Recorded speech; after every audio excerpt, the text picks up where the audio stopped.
Bapak Ibu, saudara sekalian, kita akan memulai perbincangan kita pada bagian ini yang bertemakan soal bagaimana cara menyusun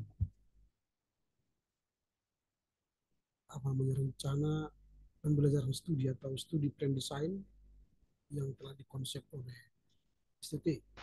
Sebelum kita mulai, kita berdoa. Terima kasih Bapak, kami bersyukur pagi ini boleh bertemu kembali dalam rangka pengisian rencana studi kami di STT ini, sehingga boleh kami mulai rencana studi dengan baik dan berakhir dengan sukacita. Berkati perbincangan kami sehingga kami boleh mengisi studi plan design ini dengan baik sesuai dengan arahan dosen dan akan menjadi roadmap kami untuk menuju kesuksesan ini. Terpujilah Engkau Bapa demi Kristus Yesus. Amin. Ya, Bapak Ibu, saudara sekalian, sesuai dengan perbincangan kita minggu yang lalu, hari Selasa yang lalu ya, kita akan berbicara pada hari ini mengenai bagaimana pengisian studi plan design ini sehingga nanti bisa segera selesai dan bisa menjadi pedoman kita dalam rangka studi. Yang pertama, format yang diberikan kepada kita sudah ada. Ini yang format yang masih saya miliki yang lama ya, mungkin yang baru nanti sudah diberikan oleh apa namanya Pak Bobi, tapi hampir samanya ini. Kalau ini kan langsung studi plan studi mandiri satu. Ini sekarang yang baru kan jadi ini yang di depan seperti ini. Karena waktu itu biarlah ini di depan kami sudah dilaksanakan, ini di belakang kira-kira begitu. Nah, artinya kalau mengisi yang ini tidak perlu lagi saya ajari karena ini sudah reguler ini ya, filsafat ilmu, metode penelitian, kolegium, sampai kat kuliah akhir tahun. Yang menjadi persoalan sekarang ialah mengisi studi mandiri satu. Apa yang mau diisi di sini? Nah, jadi kalau dibuat waktu, itu berarti kita perkirakan nanti kapan kita bisa menyelesaikan laporan buku ini, laporan buku satu. Kira-kira begitu. Misalnya, ini kan sudah bulan Desember lah ya. Desember, berarti kita mulai start nanti kuliah bulan Januari akhir atau Februari. Jadi kita rencanakan nanti mungkin Februari ini 2024 selesailah laporan buku satu kita rencanakan. Lalu misalnya apa yang menjadi buku yang akan kita pilih di sini?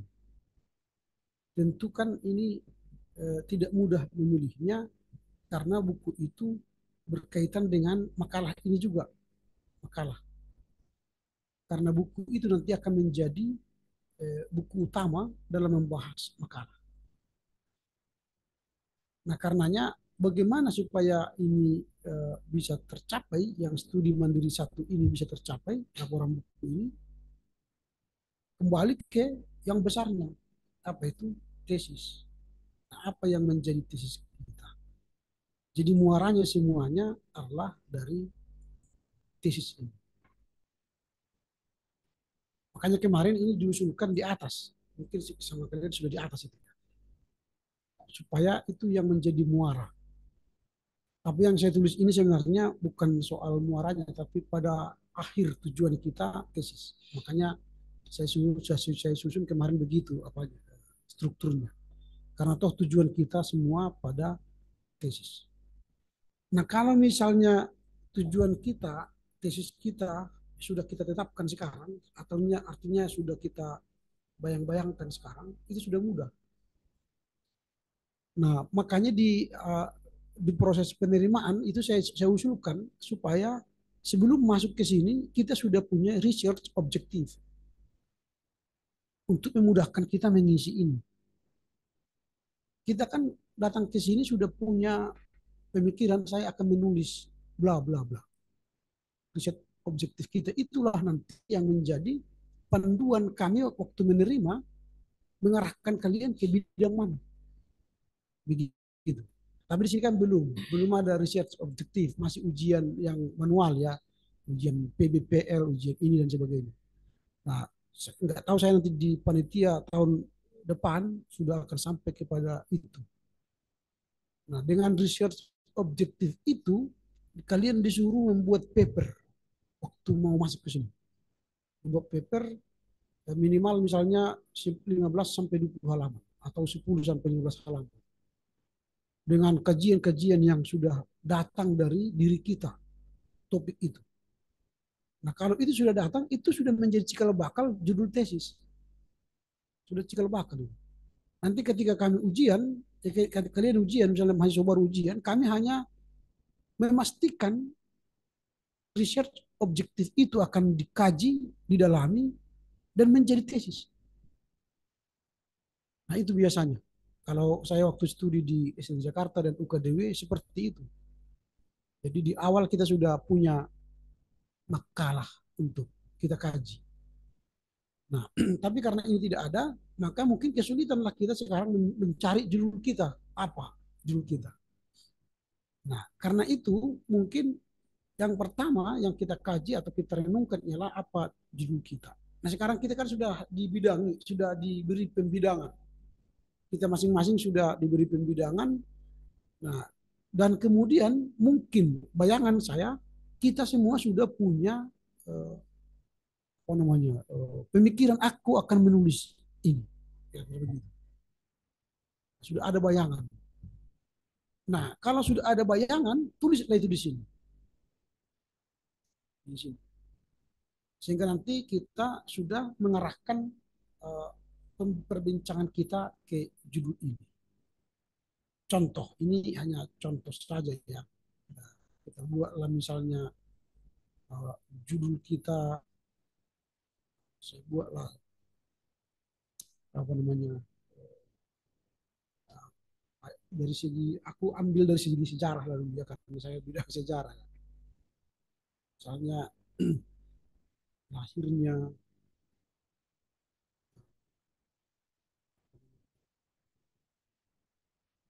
gerakan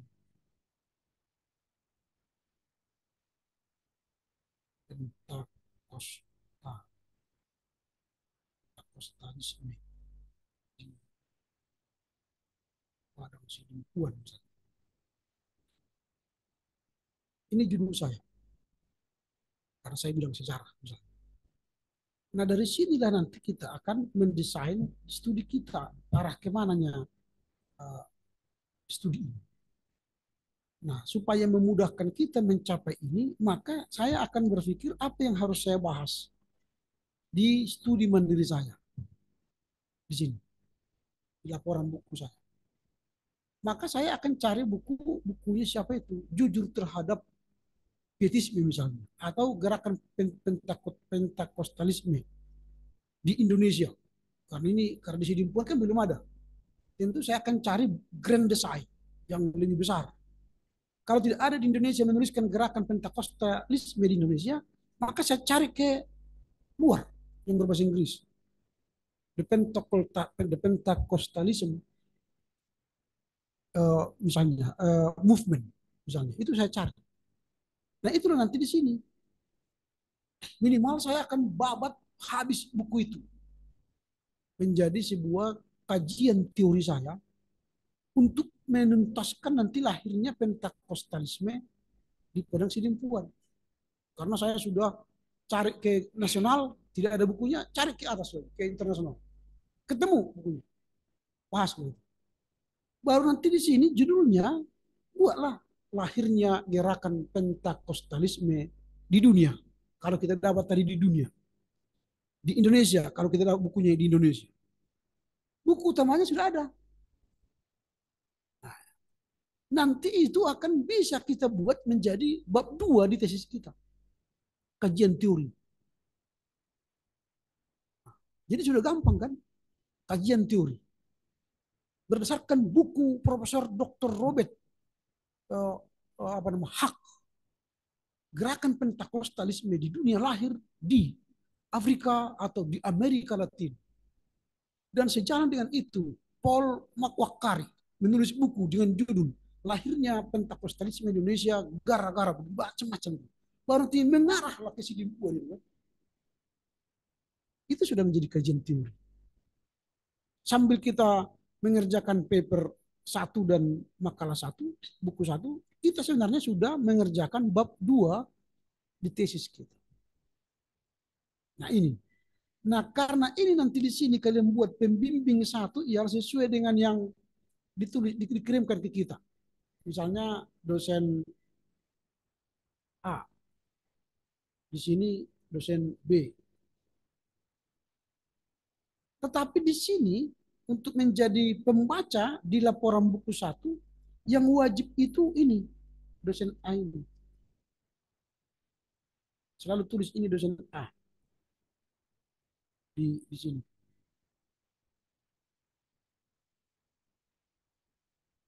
Wajib ini. Tetapi di sini, karena kajian saya sejarah, maka ambillah walau ini dosen B ini bukan ahli sejarah, maka kita berhak bebas mencari dosen sejarah. Misalnya di sini dosen C yang ahli sejarah. Bisa menjadi dosen C. Tetapi ini tidak bisa diganti di atas. Karena ini sudah ditetapkan, inilah dosen pembimbing kita nanti sampai tamat. Nah, inilah cara mengisi untuk laporan buku satu. Nah, kalau ini sudah kita dapat teori tadi, grand design, tentu di sini nanti kan kajian sebenarnya kan kalau cakupan studi mandiri ini adalah hal-hal umum yang berkaitan dengan studi biblis dari tesis yang dilanjut yang hendak digumuli. Mungkin nanti di sini ada kaitannya dengan kajian biblis. Pastilah ketika nanti lahirnya gerakan Pentakostalisme di Indonesia kan tidak lepas dari kajian biblis itu. Kalau misalnya nanti ada buku yang membahas misalnya gerakan Pentakostalisme dalam Alkitab, nah itu cocok buku laporan buku satu. Sehingga nanti, nah contoh kita buat dari sini, kita tulis bukunya itu. Misalnya nanti ada buku gerakan Pentakosta Pentakosta dari sudut pandang iblis. Ada orang misalnya mengkaji ini. Nah, baru nanti makalah kita buatlah gerakan Pentakosta apa namanya dalam kajian biblika.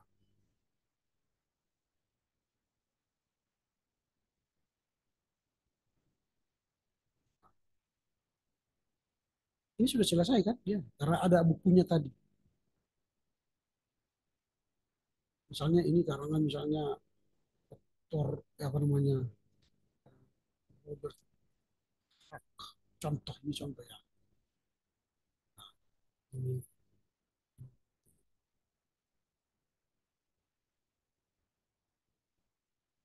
misalnya katakanlah dulu ini dari London.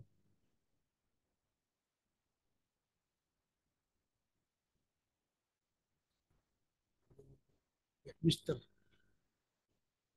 contoh 2020 dan 2021 misalnya, 2021. Udah ini aja.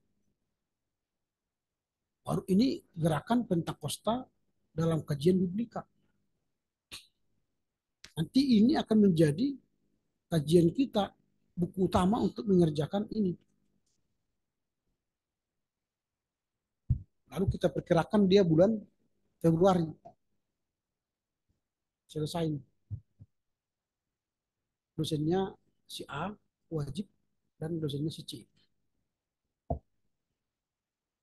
Kita sudah dapat biblisnya dari kajian Pentakostanya.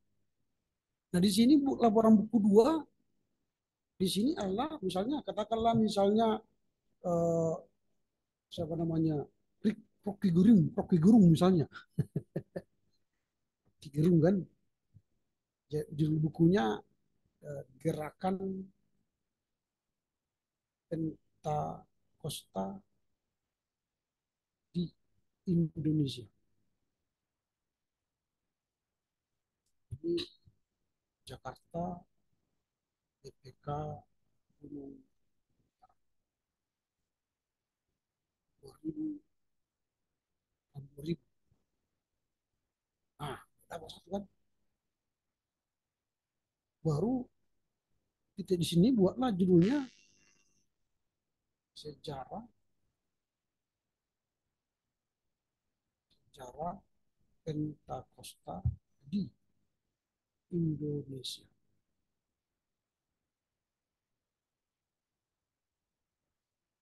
Nah, sudah ada bukunya. Lalu ini kita perkirakan nanti kalau Februari tadi selesai satu, maka kita buatlah ini Maret 2024. Ini supaya memaksa kita kerja ini, memaksa kita kerja. Baru dosennya tetap ini, dosen A. Ini tadi karena kajian di laporan buku satu itu kajian biblis, maka dosen C itu biblis, dosen biblika. Kalau di sini nanti dosennya dosen D misalnya, yang kajiannya kajian uh, sejarah, dosen D.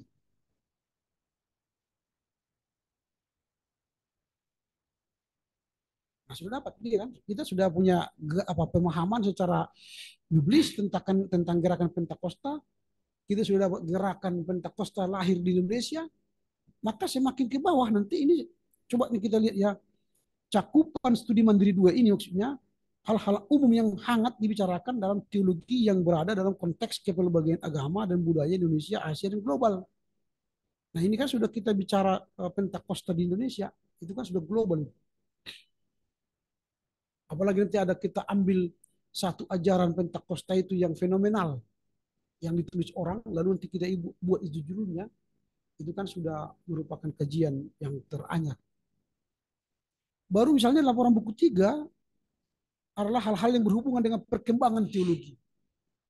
Nah, perkembangan teologinya misalnya ini sekarang kita lihatlah gerakan Pentakosta ini yang paling teranyar misalnya sekarang bagaimana. Mereka sudah menjadi sinodal kan. Dulu kan mereka masih parsial. GPDI di Tanjung Tiram tidak sama itu dengan GPDI di Siantar. Dan GPDI Pematang Siantar tidak sama dengan GPDI di Medan dan sebagainya. Sekarang mereka sudah memiliki sinode, sinode Pentakosta. Bahkan mereka sekarang sudah menjadi pendeta yang bergelar. Dulu namanya pendeta Ramli Harahap tanpa gelar karena hanya pandai badan berdua panjang-panjang bisa pendeta. Setelah pendeta dia sekolah teologi. Mereka dirikan sekolah teologi. Lalu tambah gelar dia pendeta Ramli Harahap STH. Dan tidak hanya STH, belajar lagi dia MTH, bahkan belajar lagi dia dokter. Kita lihat sekarang si Burian yang di ini punya STT mereka sekarang. Apa? Renatus. Mereka lebih tinggi apa sekarang akreditasi dari kita. Mereka B. Karena kita tidak berani seperti mereka. Ketika datang asesor, mereka punya ruang lain. Kita ruang utama terus kita jaga. Jujur dan kudus-kudus Yahweh kan. Akhirnya ya asesor pun kudus-kudus Yahweh. Kalau mereka punya ruangan lain. Di others room namanya. Di situ ada transaksional. Ya kan? Kita nggak punya uang transaksional. Kita kudus-kudus lah. Akhirnya emang ya resikonya ya seperti C terus. Nah, ini di sini memang kita tidak bisa kita mengambil ruang-ruang seperti itu. Kalau mereka kan ya yang penting legalisme itu tinggi, diakui negara dan dunia kan dan akhirat. Kita nggak perlu dia diakui negara, yang penting diakui gereja kan, selesai. Tapi kita ketinggalan zaman di negara. Itu yang dialami kita sekarang dari setia KIB. Karena produk kita hanya lokal, ya kita hanya bangga untuk kita, tak peduli akreditasi. Mereka karena memang dari yang tidak diakui ingin pengakuan, segala cara mainkan. Makanya mereka di others room ada, kita nggak ada. Ya, mudah-mudahan nanti dalam pengurusan ini juga ada di others room. Kita sedang mengurus akreditasi prodi sekarang, prodi teologi dan pak kita sekarang, yang akan habis tahun depan. Masih C, tapi kalau pak itu sudah B. Kita sedang bergumul sekarang bagaimana naik. Sekarang bukan B dan C lagi, sekarang baik sekali. Kalau dia terendah, baik paling terendah tidak terakreditasi itu sekarang istilahnya, tidak terakreditasi. Lalu baik, baik sekali unggul. Itu sekarang kriteria penilaiannya. Kalau berdasarkan itu kita sekarang hanya baik, tapi paknya baik sekali. Ya, dan tapi itu ya baik sekali kita mahasiswanya kita baik, tapi mahasiswanya banyak. Pasca sarjana pun sedang berjuang kita nanti supaya dia bisa baik sekali. Nah, makanya ini semua kita kerjakan karena untuk menuju baik sekali. Lalu paper kalian nanti misalnya setiap paper kelompok itu kalau sudah kita revisi bagus, kirimkan aja ke jurnal-jurnal. Atau minimal masuk ke akademi edu. Di akademi edu kita bisa gratisan di situ, tidak tidak sampai bayar-bayar. Misalnya saya tunjukkan juga saya stop ini. Kita sekarang mulailah masuk ke situ supaya eh, tulisan-tulisan kita dibaca orang dan mungkin bisa orang apa namanya mensitasi dari situ. Masih dari mendaftar aja nanti, gampang gratis ini. Akademi Edu. Misalnya ini laman saya ya, followernya segini oh, dan sudah dibaca orang, dikunjungi orang, kita kelihatan nanti di sini. Apa namanya, halaman kita. Ini kalau ada orang yang memberikan ucapan terima kasih atau komentar terhadap tulisan kita juga bisa kita baca di sini. Jujur Pak, berarti orang apa? Ini siapa ini? Pendagang tugas. Oh ya, dia ngambil tugas dari sini. Gak apa-apa. Ya dapat tugas dari dapat. Jadi nantinya kita bisa memberi sumbangan kepada orang yang melalui tulisan-tulisan kita di sini. Nanti kita kan bisa upload dari sini. Upload di sini. Lalu kita bisa lihat uh, siapa-siapa saja yang dari siapa saja yang mengutip kita atau mengunjungi kita dan apa dampaknya di sini. Gratis ini, gratis. Dan ini bisa dikutip karena ini sumber, bukan blogspot, bukan WordPress, bukan apa namanya, bukan Wikipedia. Ini bisa. Kita lihat nanti dari mana orang yang membaca buku kita, tulisan kita setiap hari. Ini kan di Universitas Indonesia yang baca hari ini 42 orang. Kita lihat semua apa yang mereka baca itu. Kita lihat dari sini. Berapa kali orang mendownload download tulisan kita. Dan siapa-siapa saja dan kita bisa lihat dari sini siapa-siapa saja mereka yang masuk ke laman kita atau yang uh, membaca tulisan-tulisan kita. Ini bisa kita lihat di sini. Leaders, ya. Ada profile visitor. Ada juga mahasiswa-mahasiswa setiap Sadar ya karena sudah saya suruh mereka masuk ke akademi edu, lalu tulisan-tulisan mereka nanti paper-paper mereka pada akhirnya saya suruh masuk ke sini. Mana tadi visitor?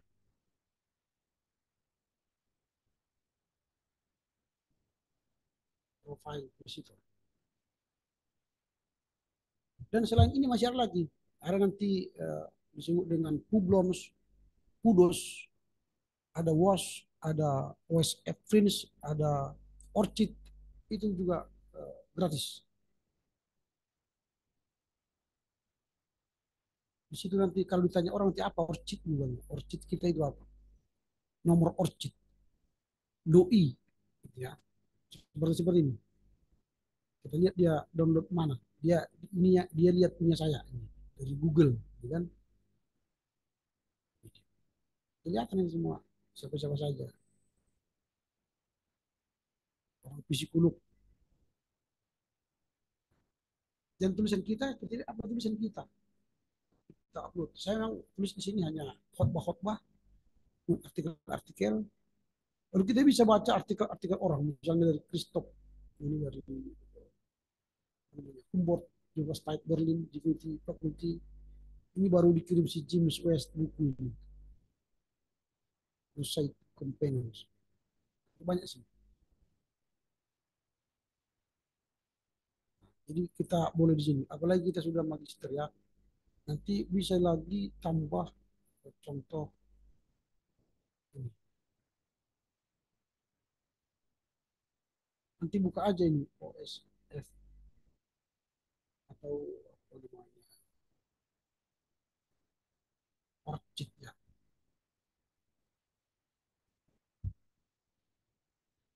Di sini bisa nanti kita menulis di sini. Bisa tulis kalian di Orchid.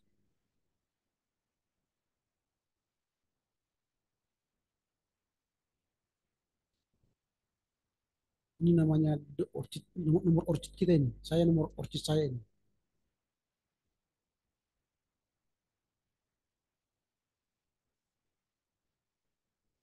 Ya. Nah, ini. Jadi kita punya nomor Orchid ini kan kami rahab dia STT bisa berbeda. Nanti orang lihat siapa yang menulis ini. Kita memperkenalkan kampus kita, ada tulisan-tulisannya, ada tulisan-tulisan keren kan, bah kalian kan, masukkan aja. Supaya nanti dikenal apa paper-paper kuliah, masukkan aja. Tapi jangan upload tesismu. Karena itu nanti ketika kita upload tesis kita masukkan ke tesis kita, tidak kita buat catatan kaki kita, mengutip dari tulisan kita disebut nanti self plagiarism. Jadi kalau tulisan kita yang hendak kita gunakan ke tesis, eh, jangan masukkan dia ke apa, dunia maya, dunia digital maksudnya. Tapi kalau dia tulisan-tulisan yang tidak berkaitan dengan apa nanti dengan tesis, upload lah. Nanti studi mandiri satu, dua, tiga, empat jangan. Karena itu akan kalian gunakan nanti di tesis kan. Tapi kalau misalnya mata kuliah lain, misalnya upaya berteologi dan kontekstual, ada nanti hasil paper kalian pribadi atau kelompok, masukkan aja. Karena itu jadi nanti tidak akan terdeteksi di similarity. Nah itu, ini hanya ekskurs ya. Nanti boleh di apa di sharing ini Orchid, ada lagi OSF Prince tadi saya katakan, OSF Prince nanti mendaftar dari sini banyak sebenarnya. Disitulah kita nanti dicari atau di apa namanya di googling oleh apa, lalu kita di situ masuk, misalnya ini OSF Prince. Di sini kita bisa bebas menulis dan upload. Nanti akhirnya nama kita terdoi, ada doi, digital objective identification, ada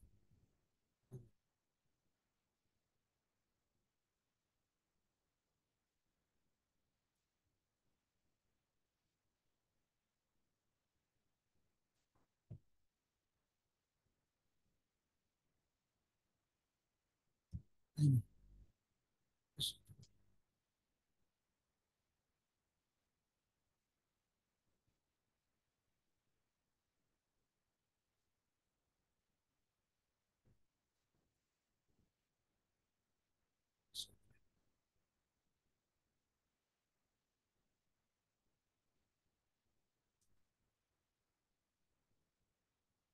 Wah, saya sudah lupa. Emailnya mungkin yang salah, Pak. Bisa nggak ACID? Pasti juga pasti. STT Abdi ya udah pas. Eh, oh iya Mungkin harahap itu, Pak. iya.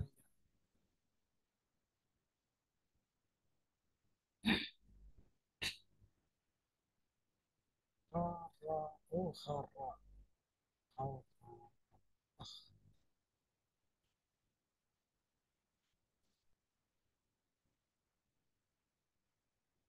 ini bukan. Ini namanya OSF Prince. Sini kita juga bebas nih memasukkan dari sini. Bagaimana caranya memasukkan file nanti ke sini? Bolehlah kita belajar satu hari.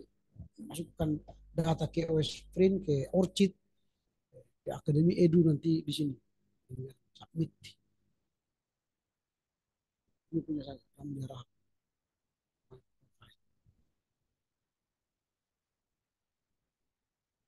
Ini. Jadi sudah ada.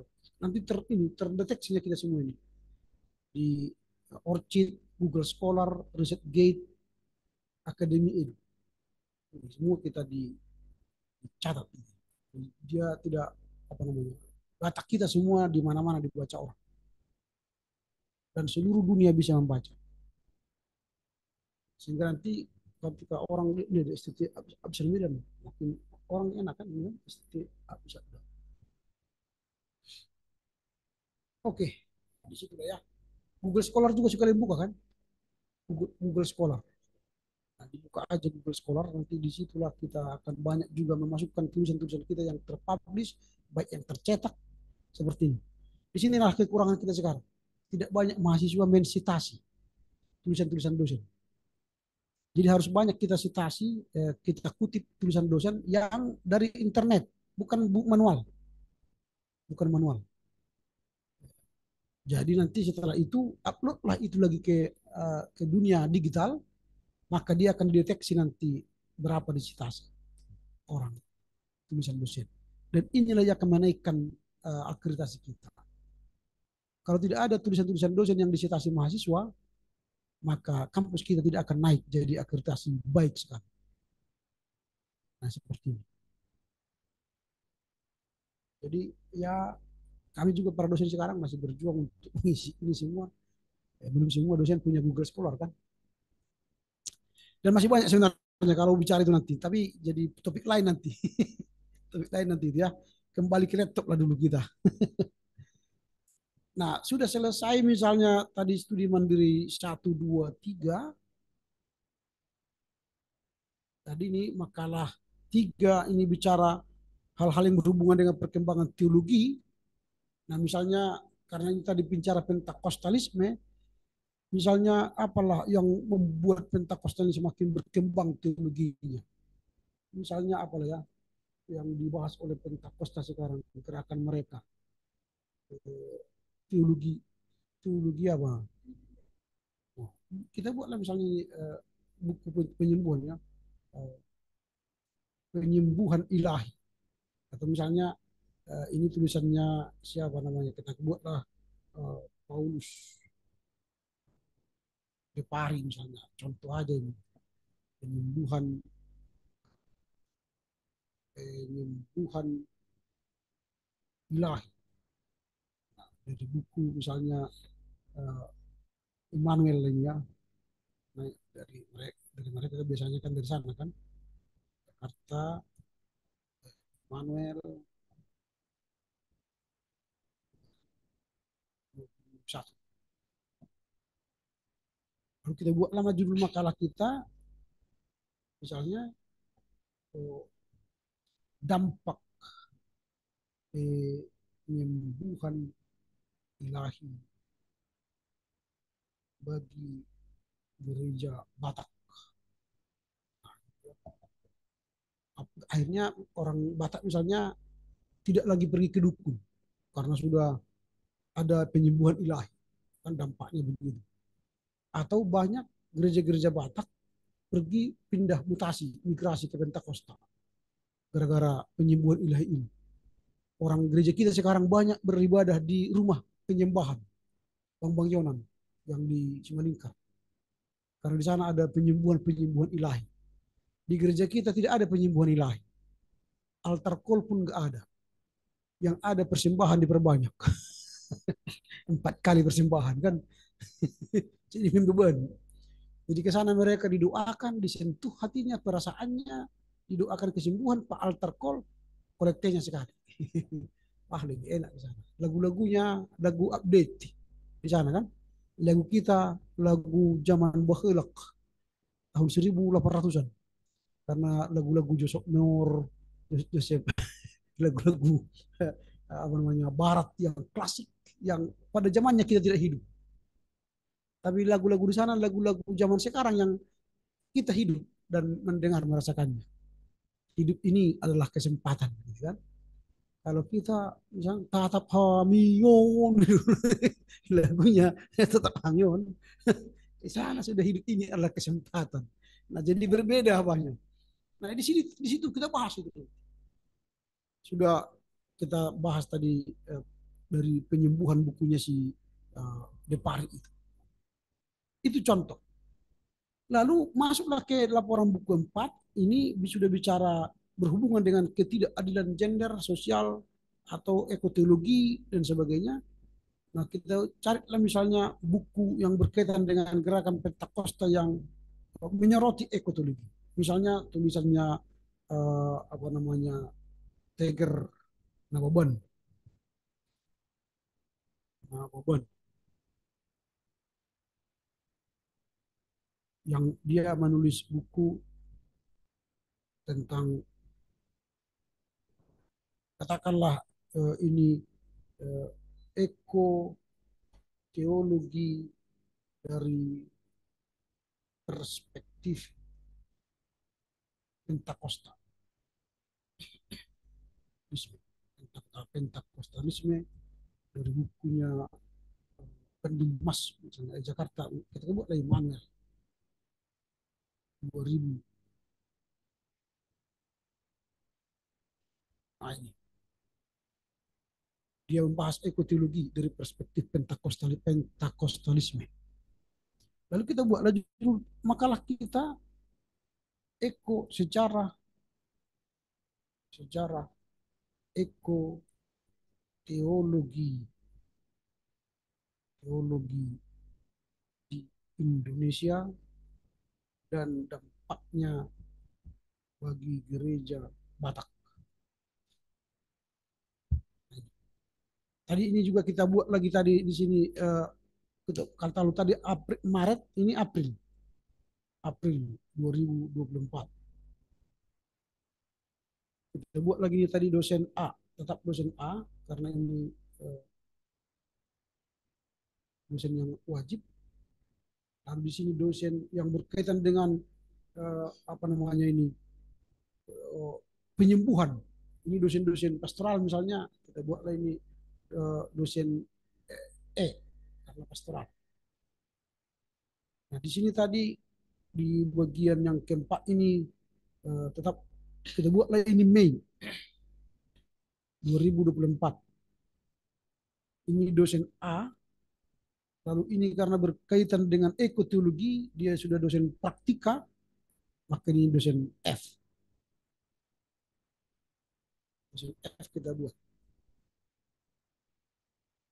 Nah, ini sudah selesai laporan atau studi mandiri 1, 2, 3, 4. Nah, baru nanti ini kan sudah jelas dia sejarah ini. Kita buatlah ini selesai nanti eh, semester berikutnya lagi ya, semester 3. Berarti dia Agustus, September lagi.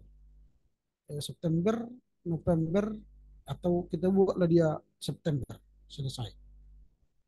September 2024. Selesai ini tesis. Oh bukan, penulisannya bukan satu. Penulisannya mulai Agustus lah. Agustus kita kan sudah mulai kuliah itu kan. Agustus mulai. Kita perkirakan dia menulis sekitar 4 bulan atau 6 bulan. Berarti nanti ujian tesis, kalau ujian tesis berarti Agustus, September, Oktober, November. Sebutlah November. November 2024. Nah, kalau di sini penulisan tesis dan ini bukan disertasi, tesisnya. Ini sudah kembali lagi ke sini, ke atas. Dia sudah ini yang berdua ini yang menjadi apa? Dosen A dan dosen B yang akan menjadi pembimbing kita. Dosen A, dosen B.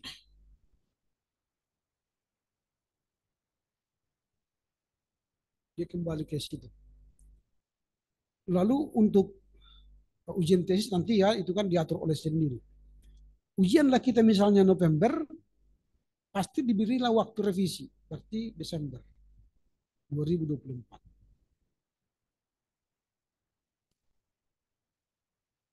Nah ini, berarti kan sudah selesai kita menyusun untuk studi mandiri 1, 2, 3, 4, tesis, ujian tesis, dan revisi.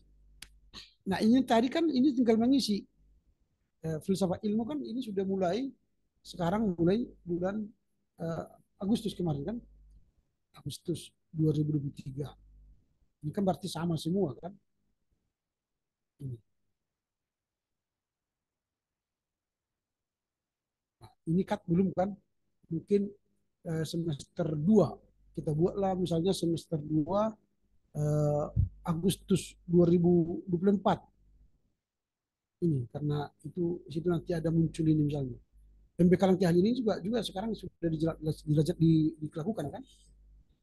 Nah kalau dosen-dosen di sini nggak usah karena ini kan beda sudah ada apa namanya dituliskan oleh apa oleh akademis. Nah ini sudah oke, ini sudah oke. Baru nanti di sini Medan tanggal berapa kita.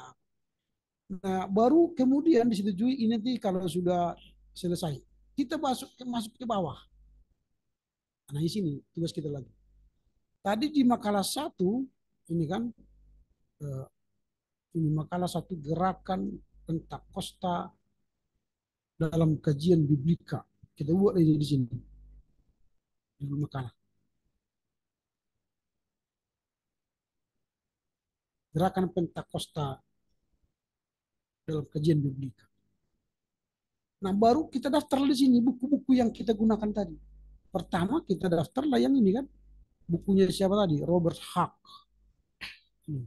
Daftarlah dia di sini. Lalu kita ke perpustakaan mencari buku-buku yang berkaitan dengan gerakan Pentakosta dari biblika. Minimal dia 15 tambah buku si Robert Hack ini. Berarti 14 buku lagi kita cari. Kita daftar di sini. Nanti dosen pembimbing akan lihat kalau kita nanti dosen pembimbing bukan ke yang ini ya, bukan ke dosen apa namanya C D E F G itu bukan. Kita waktu membimbing nanti ke sini ke dosen uh, A dan B dalam rangka menyusun studi plan ini bicara ke dua dosen ini, bukan ke ini C D E F bukan. Nanti dosen pembimbing ini akan menyetujui apakah dia setuju dengan dosen C, dosen D, dosen E, atau dosen F. Mungkin dia punya tawaran dosen Q misalnya, yang sesuai dengan bidangnya. Tapi ketika kita menyusun semua ini, setelah kita susun buku-buku yang 15 ini nanti setiap makalah ini, maka kita konsultasi kepada dosen pembimbing 1 dan 2, A dan B. Nah misalnya ini sudah kita isi ini, laporan buku 2, judulnya ini. Ah, ini. Buat lagi. Bukunya yang kedua tadi bukunya Rocky Gerung. Kita daftar lagi. Tambahlah nanti 14 buku lagi ke sini. Lalu makalah 3 pindahkan dari sini. Makalah 3 ini ya tadi ya. Dampak penyembuhan bagi gereja Batak. Ini. Lalu kita pindahkan bukunya yang ketiga Paulus Depari ke bawah sambil mencari buku-buku yang lain yang berkaitan dengan topik ini. Lalu kita ambil makalah keempat sejarah teologi di Indonesia, masukkan ke makalah keempat,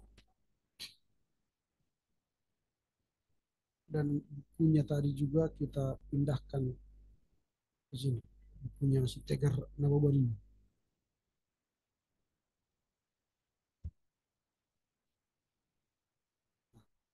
Tegar Nabobari ke studi mandiri 4. Nah, ini kita tambah nanti buku-bukunya, baru nanti kita bawa lah ini ke pembimbing A dan B. Tentu dicoret-coret pembimbing A lah nanti. Oh, ini bukunya kurang ini. Bisa saja nanti buku-buku yang di studi mandiri 1 dan 2 ada yang bisa kita gunakan juga di studi mandiri 2. Bisa saja. Ya, bisa kalau ada kaitannya. Enggak harus beda. Tidak harus beda buku konsentrasi 1 dan 2. Enggak. Sampai ke 4.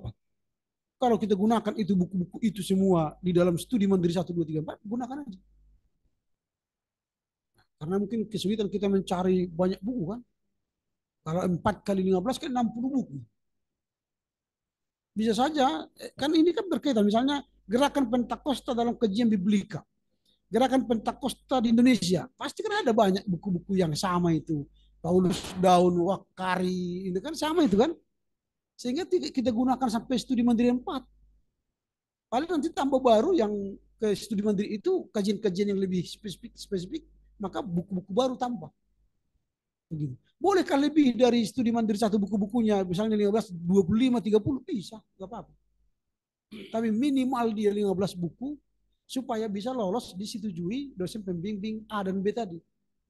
Tapi kalau misalnya 10-nya dosen pembimbing A dan B tidak akan memberi persetujuan ke studi plan kita ini. Nah, jadi mulailah dikerjakan supaya nanti kalau nanti di semester 2 nggak ada lagi kelas kalian. Nggak ada lagi kelas seperti ini. Sudah langsung di rumah kita masing-masing kita duduk bersemedi kan itu. Sampai tamat. Nggak ada lagi kelas. Ini bisa menggoda kita main-main. Bisa menggoda kita main-main. Dan di sini banyak orang yang gagal tanda petik ya memanfaatkan waktu. Makanya nanti tipsnya ialah ketika kita buntu, datang aja ke dosen pembimbing. Buntu, hang misalnya nggak bisa berpikir lagi, datang aja. Supaya diberi lagi arahan-arah, di charger lebih lagi. Atau kita datang bawa konsep, 1 pendahuluan, 2 pembahasan, 3 kesimpulan. Ini Pak dulu konsep saya. Anggap apa itu? Nanti diberikan arahan itu. Wah, udah buntu kawan ini kira-kira gitu. Dikasih nanti bacalah buku ini, bacalah buku ini, bacalah buku ini. Itu. Lalu nanti sudah selesai ini, tempellah ini di meja kita di depan. Ini meja belajar kita, tempel. Buat besar-besar kalau bisa sebesar ini. Supaya setiap kita bangun baca Maret, April, Mei. Gitu. Kalau molor nanti dia, molor semua. Hati-hati kita. Molor semua nanti. Misalnya nantilah sekaligus nanti 2 ku kasih. Nantilah sekaligus 3 ku kasih. Sekaligus 3, 4 ku kasih. Stres. Iya, stres itu. Stres. Iya, akhirnya nanti asal selesai. Dan akhirnya memang seperti itu banyak terjadi. Asal selesai. Kemarin kan baru selesai kan 4 orang kan. Itu juga seperti itu kasus-kasusnya. Asal selesai kan. Hah? 1 orang si Budi Arti itu. Si Budi apa namanya? Target itu. Yang lain-lainnya sudah tambah bonus itu semua. Sudah tambah bonus. Akhirnya last call. Kalau tidak selesai. Artinya dia pulang tidak bawa apa. Akhirnya permakluman lain terjadi. Ya, permakluman. Nah, karena itu tempel ini besar-besar. Kalau kita misalnya sedang sambil melayani, tempel juga ini di konsistori. supaya jemaat Sintua tahu kita sedang berjuang, supaya jangan dibanjiri tugas-tugas kita kan. Iya, bikin aja di konstori itu. Walau nanti mereka jangan kita ganggu kan gitu kan.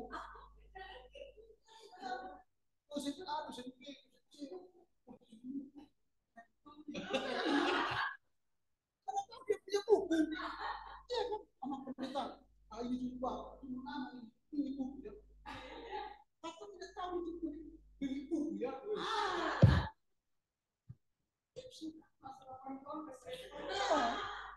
Tempel lah, tempel di mana bisa.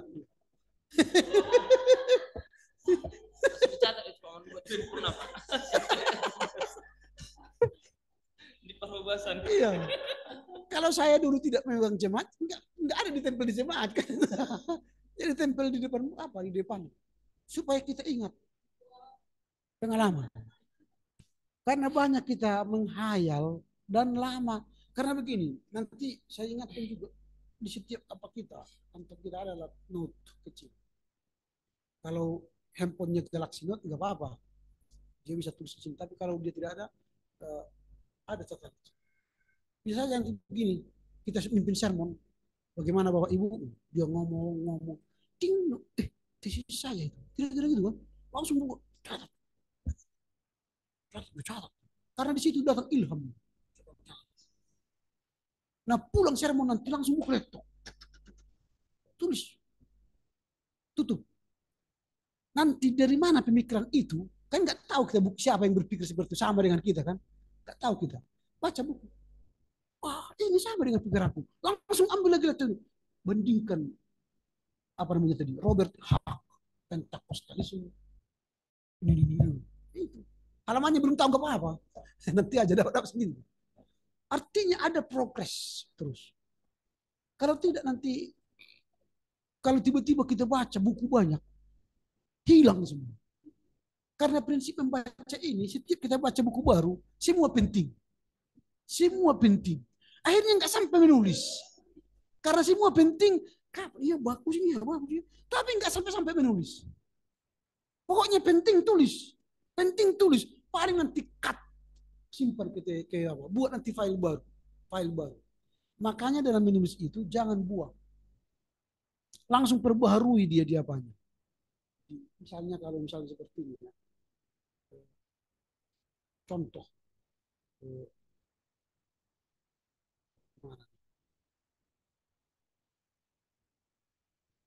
Buatlah file-file. Ini kan saya baru nanti saya nasihat juga ini. Sering mahasiswa, Pak laptop saya mati, hilang semua data saya. Hati-hati. Setelah kita kirim konsentrasi satu, apa studi menteri satu, kirimkan ke emailmu yang baru, buka 2 email. Buat email yang kirim ke sana. Atau masukkan ke Google Drive. Sekarang kan udah Google Drive. Kirimlah ke Google Drive. Kalau laptop kita rusak, tidak apa-apa. Kita buka Google Drive, kita download lagi. Tersimpan dia. Atau buka email yang lain, yang email kita yang tadi. Baru up download lagi. Jadi tidak ada alasan hilang. Setelah kita kirim ke dosen, kirim. Apa kita? Masukkan ke Google Drive. Lalu di Google Drive itu, misalnya seperti ini kan, konsentrasi. Buat apa? Data. Apa namanya? File-file. Ini kebetulan sudah saya simpan di Google Drive karena saya simpan di apa nanti banyak kali apa namanya beban berat komputer ini kan. Seperti ini kita buat rencana studi plan, konsentrasi satu, ini filsafat ilmu dan sebagainya. Misalnya kita kirim ini draft pertama ke dosen nanti. Buat aja ini. Nah, ini kan laporan konsentrasi satu, revisi satu, ini revisi satu, final. Artinya nanti ada dosen yang berkali-kali datang kita, coret lagi, datang lagi, coret lagi, datang lagi. Baru setelah final ini. Ini sudah final laporan buku. Nah, begitu caranya nanti sampai makalah satu, makalah revisi satu, makalah revisi dua, itu. Jangan dibuang. Misalnya nanti ini kan karena direvisi langsung di situ kalian kerja, jangan. Buka file baru. Yang lama tetap hidup. Karena di situ ada banyak catatan-catatan. Begitu kita kerjakan. Sehingga tidak ada yang hilang. Artinya kita merasa, kalau kubuang ini sayang sekali. Enggak, masih ada dia di file lain, di file itu. Kalau nanti suatu saat kita butuh, kita klik lagi ambil lagi. Ambil lagi. Nah, begitu nanti sampai kepada kita menulis tesis itu. Tidak hilang data kita semua. Jadi semua perbaikan dosen itu tidak hilang. Soalnya seperti ini kan, nanti di disertasi atau di tesis nanti ya. Semua itu tersimpan. Dari proses pembimbingan nanti sampai akhirnya final, dokumen final. Terus begitu. Sehingga tidak ada data yang terhilang. Itu caranya. Jadi ketika kita punya ilham, tulis. Ini kan revisi, revisi kedua, revisi ketiga, revisi keempat, judisium, final disertasi. Sehingga data-data yang dicoret dosen tidak hilang. Nah, nanti kalau bimbingan ke dosen, saya sekarang selalu tidak mau lagi paper, harus pakai apa namanya, pakai soft copy supaya bisa saya coret-coret di sini. Kalau nanti di paper itu kan sayang, nggak bisa kita terdokumentasikan. Di sini kan bisa didokumentasikan, coret-coret. Nah, sehingga data kita tetap tersimpan. Misalnya kalau saya membimbing mahasiswa S2 misalnya, nanti banyak saya coret-coret. Dan itu yang saya kirim nanti kepada mereka. Dan ketika bimbingan baru nanti dia akan kirim ke saya sudah perbaikan misalnya.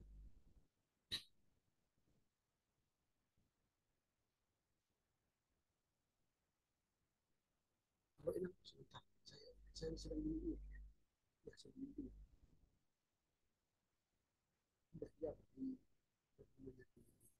pasca 3. Ya, ya, ya. Misalnya ini kan saya buat filenya contoh nanti kalau minggu ini misalnya ini kan Rizky Sembiring dia kirimlah kepada saya bab ke-1, dia buat filenya gini. Kalau saya sebenarnya buat file itu Rizky bab 1, lalu nanti saya klik lagi di situ revisi. Ini kan dia kirim lagi seperti ini. Lalu nanti ini saya coret-coret lagi.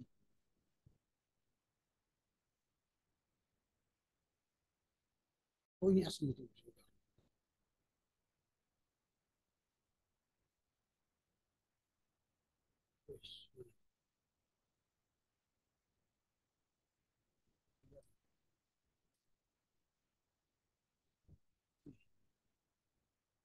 Misalnya,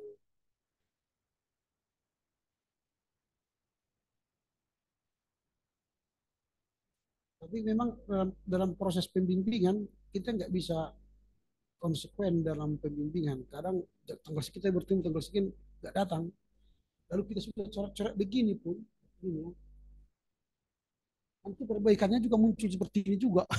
Nggak diperbaiki. Nah ini kan dia datang dengan draft kosong, bab 2. Tak apa, saya bingung. Saya tulis lah begini, inilah draftmu, ini saya buat apanya, baru kerjakan. Dia datang dengan kosong. Lalu saya buat dia apa namanya, eh, struktur supaya dia bisa kerja. Lalu pergi dia kerja, mungkin dia tidak kerjakan ini atau dia buat bahan sendiri karena dia sudah dapat inspirasi baru. Baru nanti kita selesaikan di situ, dia kirim lagi apa file baru. Ricky Sembiring udah dia berikan isi daripada apa tadi yang saya coret-coret tadi. Baru saya bimbing lagi dia. Nah, misalnya ini kan wah,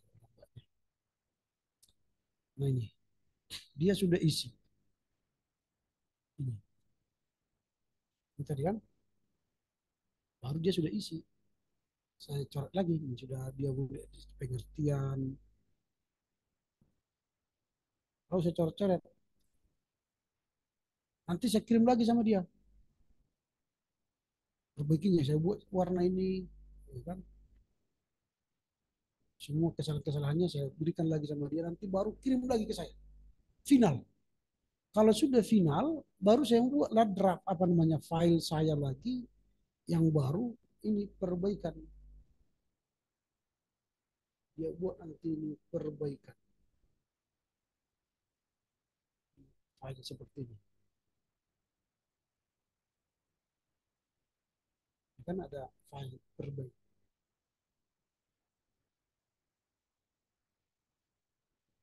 Itu bisa perbaikan sampai tesis lengkap. Nah, itulah proses pembimbingannya. Nah, di kita pun nanti begitu, menyusun file itu jangan terbuang dia. Sehingga ketika kita akan kembali ke ini, kita oh ini rupanya penting di sini, di file oh saya ingat di file ininya itu. Ambil lagi, tempel lagi ke apa? Maka nanti menyusun tesis ini sebenarnya kayak mengisi kayak puzzle. Datanya sudah ada sama kita, tapi diletakkan di mana dia. Nah, tapi kadang-kadang seperti ini ya, karena sudah kepepet tadi. Ini hanya proses yang tidak perlu ditiru ya. Nah, misalnya seperti ini. Contoh ya, contoh. Kemarin itu ada yang sampai 70 halaman bab 2, 75 halaman. Gak usah. Padahal bab 3 9 halaman. Baru bab terakhir itu bab 4 51 halaman. Itu kayak manusia, lehernya besar, menonjol. Perutnya kecil, kakinya gede.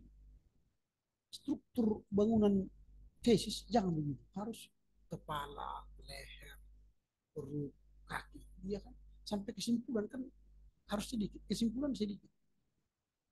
Yang besar itu ialah bab 4. Itu yang harus besar. Sebentar. Persediaan mau terlibat lagi mengajar, lagi mengajar.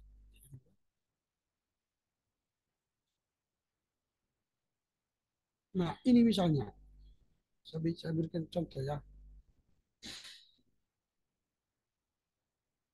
Kalau sudah saya coret-coret begini, seharusnya kan diperbaiki lah.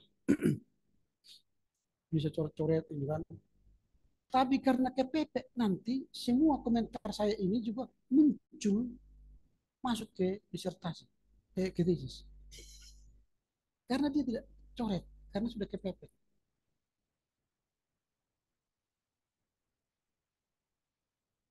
Nah, jadi muncul nanti dia ke final yang dikumpul ke kampus.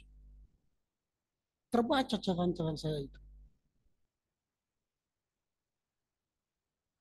Misalnya saya buat nanti kan ini cocok masuk ke bab oh ini cocok nanti masuk ke bab sekian saya bilang kan ternyata masih tinggal di situ tidak dipindahkannya dan masih langsung ke apa ke jadi tesis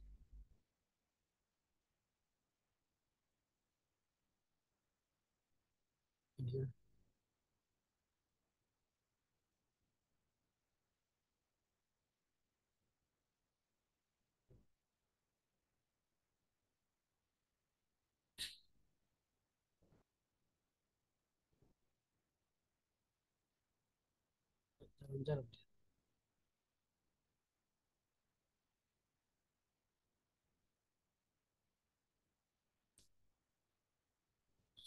dan hati-hati kalau misalnya mengutip dari artikel orang harus hati-hati karena ada banyak di situ yang mungkin kita tidak ganti namanya.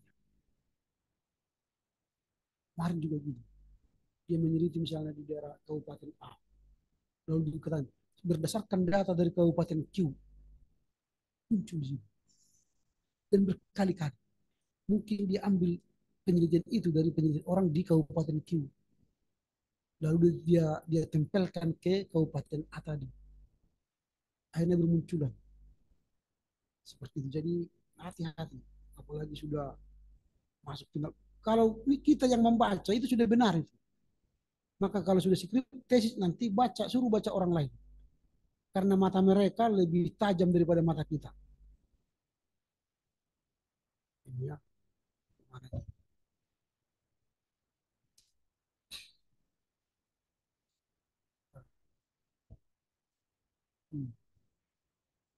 Ini, misalnya contoh seperti ini. Saya buat catatan begini. Pindah ke bab 4 gitu kan. Berarti kan ini pindahkan ke bab 4 atau pindahkan ke bab 2. Karena sudah kepepet tadi, karena gampang.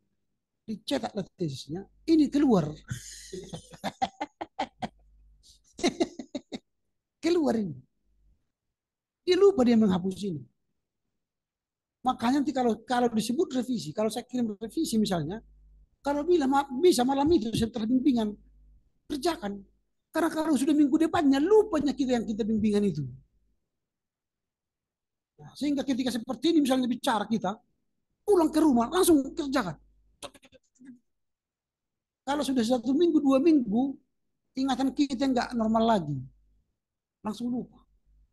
Sehingga nanti catatan-catatan seperti ini bisa bermunculan lagi tanpa disadari. Ini kan misalnya. Ini juga kemarin keluar catatan ini. Padahal ini kan sudah saya buat seperti itu. Nah, itu. Jadi hati-hati nanti kalau bimbingan ya. Supaya jangan berlama-lama itu maksudku. Cepat. Nah ini contoh-contoh bagaimana kita cara bimbingan dan menyimpan file. Jangan merasa rugi kalau disuruh dosen nanti ini buang, ini buang. Karena itu buatlah file baru supaya itu tidak terbuang. Jadi yang bilang dosen itu buang, kita buang. Kayak kemarin itu apa namanya 75 halaman kan. Sering kita terpaku begini, nanti nggak tahu saya. Di bab 2 ini kajian teori ya, sering kita salah mengerti kajian teori. Bab 2 itu kajian teori, bukan definisi-definisi saja. Misalnya judulnya tadi, kekerasan agama. Bukan, misalnya pendampingan terhadap pendampingan pastoral terhadap orang tua yang mati anaknya. Untuk menurunkan stres, kemarahan, dan meningkatkan spiritualitas. Bab 2 yang dibahas di sini adalah stres, pengertian stres dari Kubi. Stres dalam perjanjian lama, stres dalam perjanjian baru, stres dalam ahli-ahli baru, kemarahan, Kubi, kemarahan dari perjanjian baru, kemarahan dari perjanjian lama, kemarahan dari ahli-ahli, psikolog dan sebagainya. Baru spiritualitas seperti itu. Apa yang nggak banyak tebal itu bab 2. Itu bukan teori. Bukan teori. Itu definisi. Sering kita memahami bab 2 itu kumpulan definisi-definisi. Padahal sebenarnya bab 2 ialah kumpulan teori. Teori apakah yang kita gunakan untuk menyelesaikan persoalan orang tua yang mati anaknya? Teori Gestalt misalnya. Ya si Gestalt itu aja kita bahas. Bab 2. Karena itu teori yang kita gunakan. Sejalan dengan teori Gestalt ada lagi teori Poltak. Nah, udah. Teori Poltak aja dalam buku pendampingan pastoral kepada orang yang menderita. 2 buku itu pun kita bahas. Itu sudah teori. Tak usah buat definisi-definisi. Definisi stres, definisi kemarahan, definisi apa macam-macam. Bersatu perjembahu. Semua itu sekarang. Semua itu. Mulai dari S1, S2. Begitulah teori kita di bab 2. Kalau saya tidak setuju. Teori itu ialah teori yang kita gunakan menyelesaikan rumusan masalah kita. Kan ada pertanyaan nanti rumusan masalah. Minimal maksimal 3 lah, jangan banyak-banyak. Kalau banyak nanti harus banyak kita jawab di bab 4. Kalau 3 kita jawab. Untuk membahas menyelesaikan masalah akademis yang kita temukan di latar belakang masalah, kita bahaslah melalui teori orang. Makanya dalam sebuah tesis nanti harus kita kuasai minimal 1-2 buku dari seorang ahli. Ini kan ditanya waktu ujian. Apa buku utama yang kau gunakan dalam menulis tesis ini? Enggak ada. Harus ada. Itu namanya teori. Kalau sejarah misalnya, buku sejarah siapa yang dia baca menjadi inspirasi bagi dia menulis? Harus ada. Kalau pastoral, siapa ahli pastoral? Baca bukunya sampai habis. Dan kau gunakan itu menjadi teori menyelesaikan pastoral. Kalau etika, siapa ahli etika? Kalau dogmatika, siapa ahli dogmatika? Sesuai dengan judul kita. Tadi Pentakosta, Robert Hack misalnya. Dia bisa ahli sejarah, ahli Pentakosta dunia. Bacalah dia pemikirannya, lalu lihatlah dia hidupnya, latar belakang keluarganya, latar belakang pendidikannya, kuasai dia. Sehingga teori dia menjadi bagian dari pemikiran kita. Dan itulah nanti kita kembangkan dalam tesis kita. Nah itu makanya studi plan ini mengajar kita supaya mendalami teori-teori tadi. 4 buku itu sudah menjadi 4 teori itu sebenarnya yang bisa muncul di bab 2. Jadi bab 2 nanti bukan lagi kumpulan definisi-definisi, tapi bab 2 lah kumpulan teori-teori dari buku laporan buku 1, 2, 3, dan 4. Itu. Nah, sampai di sini dulu ada kira-kira pertanyaan.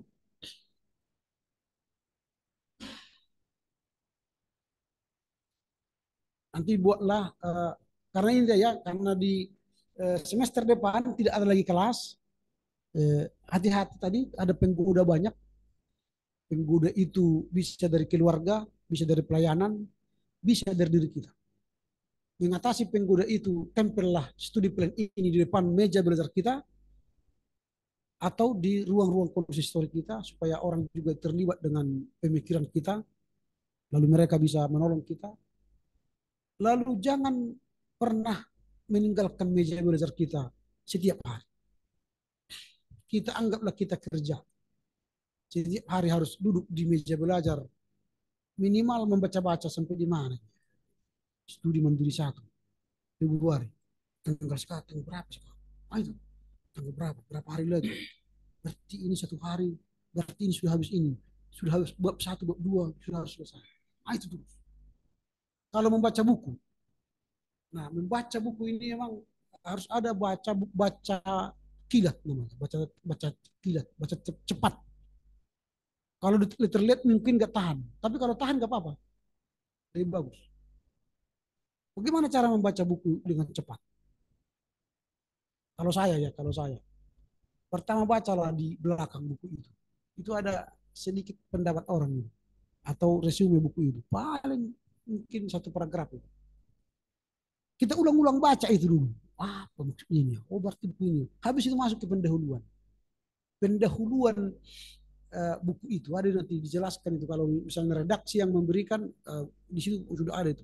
Kalau penulis langsung menulis di situ sudah ada pemikiran dia secara global. Baru yang ketiga baca daftar isi. Daftar isi. Lalu yang ketiga baca bab 3. Disitulah sebenarnya inti daripada buku itu. Atau bab 4.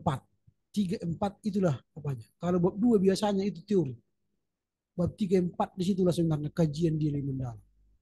Kalau kita ingin membaca lebih mendalam, baca bab 3, bab 4. Tapi kalau hanya ingin tahu apa pemikiran dia, itulah tadi. Dari belakang ke depan, daftar isi. Ketika kita nanti sedang menulis, ini ada betul. Ingat langsung, keluarlah buku. Oh ini buku ini ada di pendahuluannya, ada di daftar isinya ini. Lalu bacalah daftar isi itu, baru bacalah lebih mendalam topik itu. Maka kita akan semakin berkaya karena sedang membaca satu topik-topik. Nah itu membaca buku cepat. Walau saya punya buku banyak itu ribuan itu, tidak semua saya baca itu detail. Tapi ketika saya menulis artikel, saya ingat, oh ini buku ini di sini. Karena saya sudah rekam di sini. Langsung baru baca mendalam. Itu namanya pendalaman. Baca buku cepat itu bukan berarti membacok. Bukan. Tetapi kita masukkan data ke kita, ke alam bawah sadar kita. Begitu caranya. Jadi kalaupun banyak buku di ruang rak buku kita, minimal data itu sudah masuk ke sini sebelum kita simpan dia. Lalu ingat warna buku itu apa. Nanti ketika misalnya buku ini Robert Hack, wah warna kuning, ada kitab hitam. Cari lagi, matanya oh ini cepat. Tapi kalau tidak pernah kita rekam, kita mencarinya nggak keluar dia. Otak kita ini kan Google, kayak Google, ketik keluar dia. Itu karena kemampuan otak kita lebih cepat daripada Google.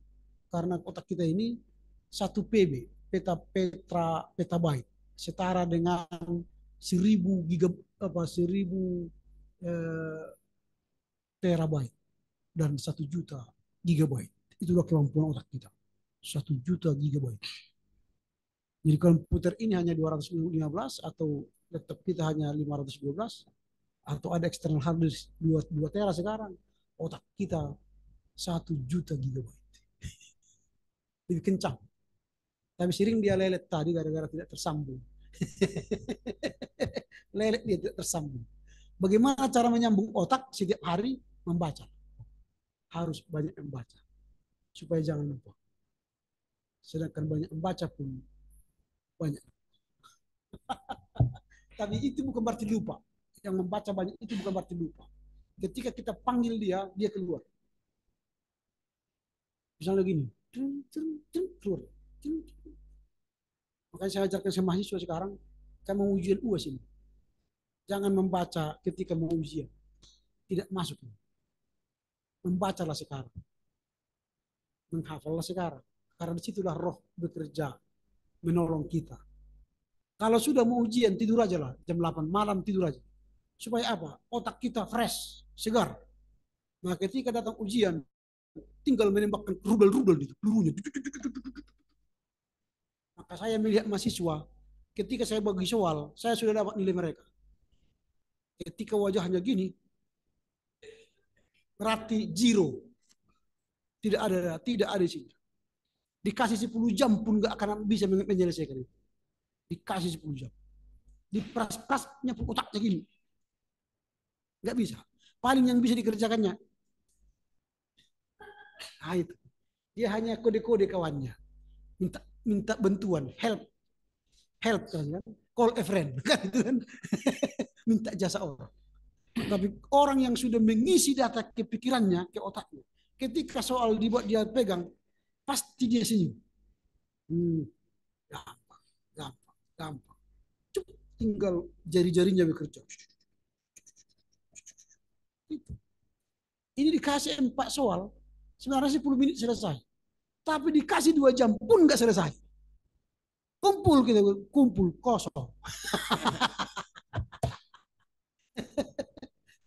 Jadi sejak sekarang banyak membaca supaya nanti ketika ujian tesis tidak bla bla bla. Itu. Itulah dulu. Ada kira-kira yang bertanya tentang pengisian apa ini ya, studi plan ini. Kalau bisa ini sudah harus selesai bulan Desember ini supaya nanti Januari di libur Desember ini sudah bisa baca-baca buku, laporan buku sudah selesai 1, makalah 1 kan. Pulang Natal baca kan. Kan sudah ada amplop kan membeli puding.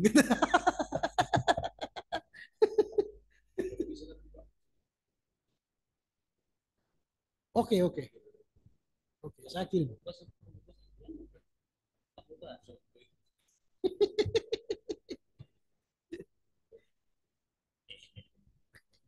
Ini saya kirim lah sekarang ya.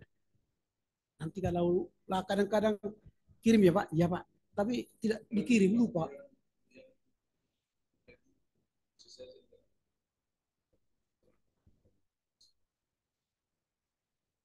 Sama itu kejumpa sama orang, sama jemaat.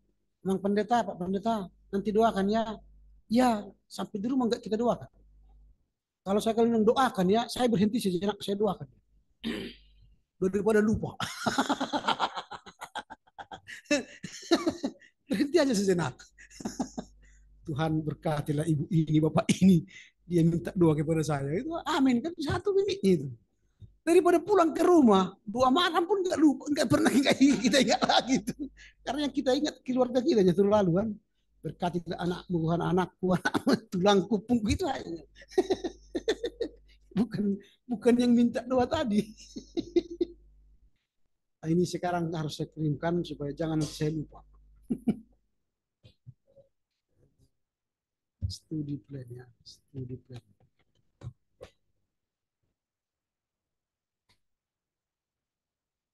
Oh, salah.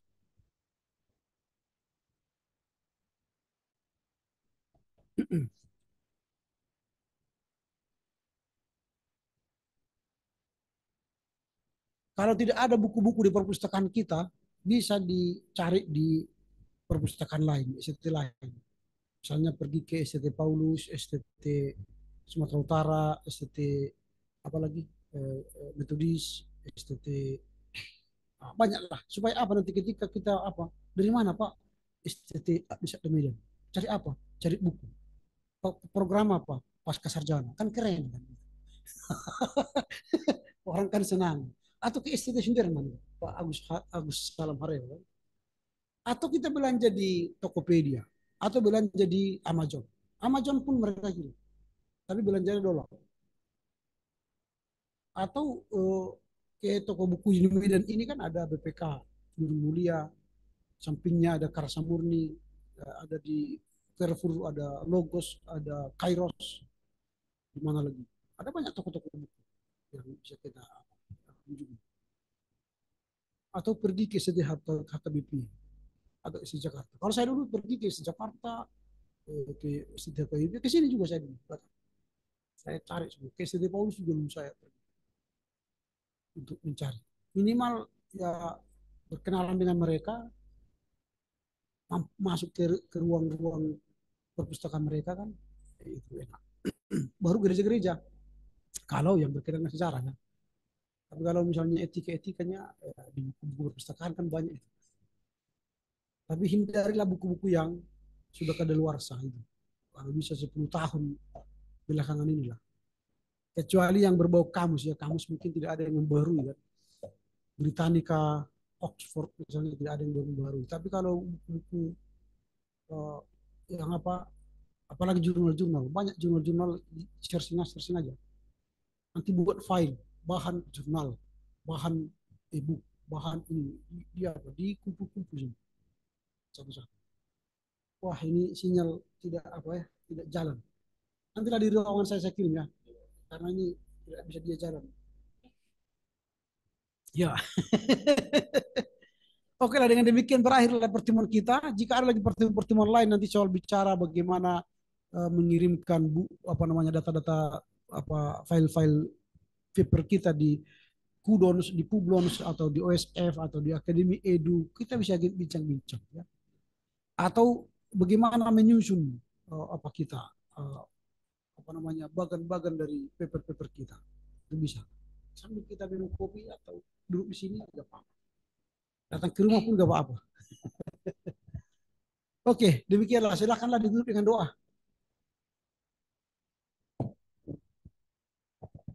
Baik, terima kasih kepada Bapak dosen, terima kasih kepada kita semua. Untuk mengakhiri pertemuan kita berdoa.